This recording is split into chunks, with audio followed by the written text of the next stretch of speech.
So what's your thoughts on awakening? What is it that you want to share? What's your thoughts on, life? Is your life a story? Is your life a continual seeking, searching? What is your life? I remember a program I used to watch when I was young, This Is Your Life, with a red book. Eamon Andrews would say, "This is your life." Like it had a beginning and an end. But the book was ongoing. The person that received the book's life just didn't end because he received the book. So even the story replicates life with no beginning and no end. I want to do a little teaching. Just a very simple, basic way of understanding or trying to understand this reality that we are surrounded by, that we have named a planet, a world, an earth, a particular way to live it.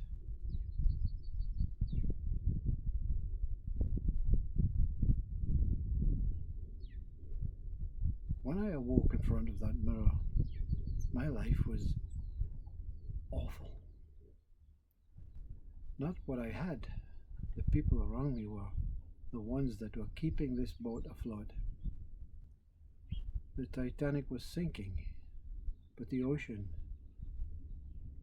was faithful. And then something snapped. It was like it was over in the best way. But it wasn't over, it was just beginning. But not a beginning, as we say, a beginning. Not a transformation. There are no words to describe what takes place. But we have a longing to discover that what is taking place. Even if I don't understand myself, that's what we say. I want to understand something superior, a God. I want to understand consciousness. I want to understand something about life that I may reach or attain. So in that shock, in that awakening, everything starts unfolding. And you take a step back and you let Jesus, Buddha, Krishna, Ram, Muhammad, Assisi, Rumi, you let them point. And they begin to ask questions through you that can pacify and satisfy this mind of neediness. And they ask questions. It's not you. It appears to be you asking questions to yourself in the mirror, but it's these immaculate beings that have restored their faith in consciousness in God. They're forcing the questions upon you while you're in some sort of bliss state.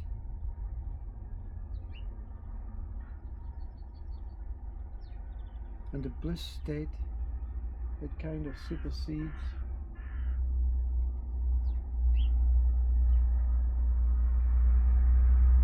as the tractor passes by.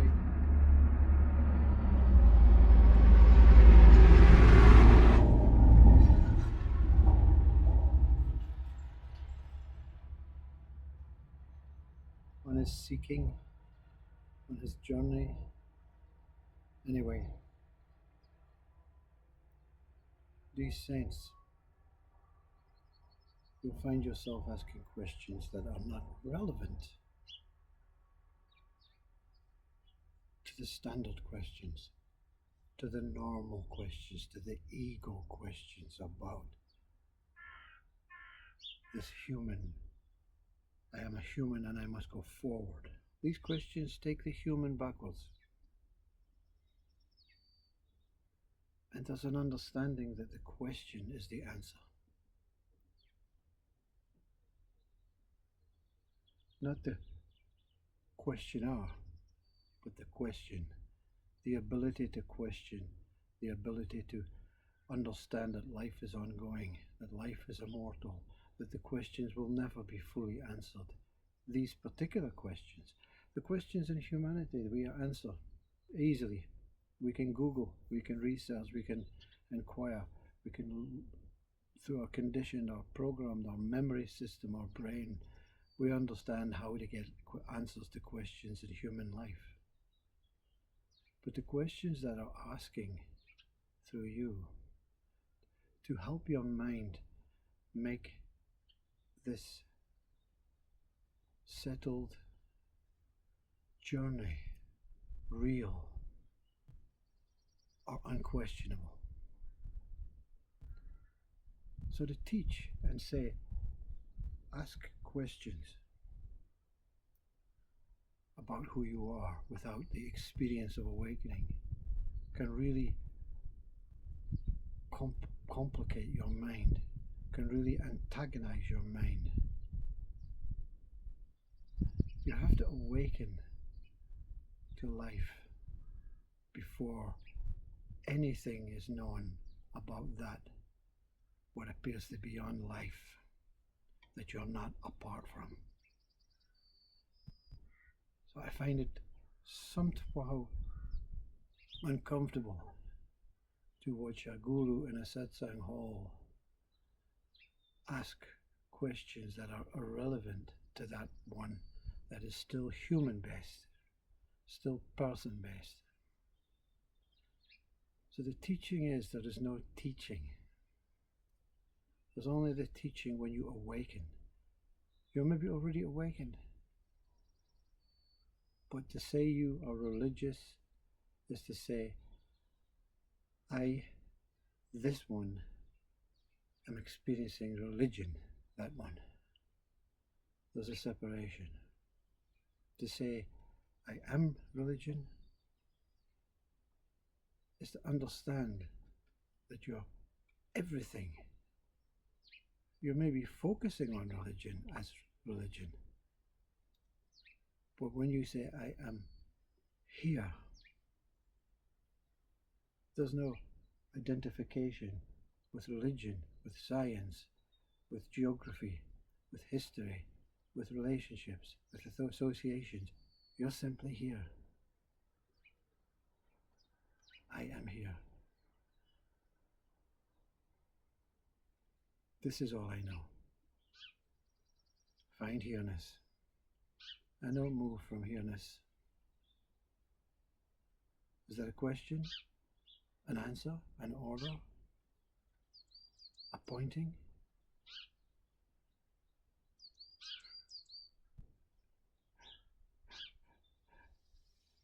The teaching is there is nothing to know using our mind. But there is everything to know as myself. When myself is free from the story and the identification period, free from the idea that something is over there that is separate from me. Christ says, you're all children of God, yet Christ is superior. But Christ says, you are the same. When you see through you or me, through me, says Christ, I am, is the way. I am here. I am is.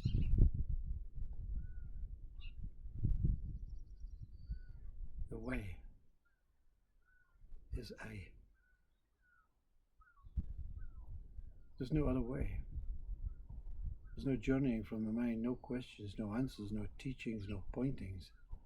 There's a simple recognition or realization The revelation that they speak about the Bible is to reveal the truth about yourself as I. Nothing more to say. Just as that it is. Thank you for this experience, for this life, for this journey, for this place, for this paradise, for my family, for the world, for all living beings. Those that are gone and those are still to come. No separation. Life is ongoing. I'm moving from this paradise into the city, into an ongoingness. It won't be the same in my mind, in my perception, in my ideas, in my thoughts, in my words, in my identities.